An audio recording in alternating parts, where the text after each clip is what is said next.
Dr. Zakir, what about the fasting continuously through the day and the night? That's prohibited for Muslims, isn't it? As far as Wisal is concerned, fasting continuously day and night without breaking the fast. The Prophet said in Sahih Bukhari, volume number 3, Book of Fasting, Hadith number 1966, the beloved Prophet said that do not fast continuously day and night. He told it thrice, do not fast continuously day and night. The word is Wisal used here. So Sahaba say, but Prophet, don't you do it sometimes?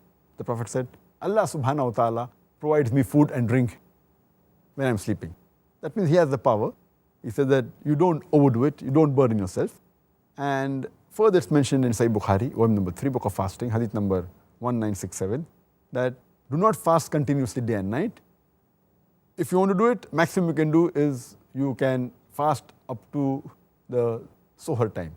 So you can fast from starting of dawn, continuously till the next Sohar time. That is the maximum you can do.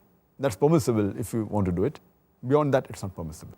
Because again, it would not be medically right. It would cause damage to the body and other parts and the social aspect and religious aspect, etc.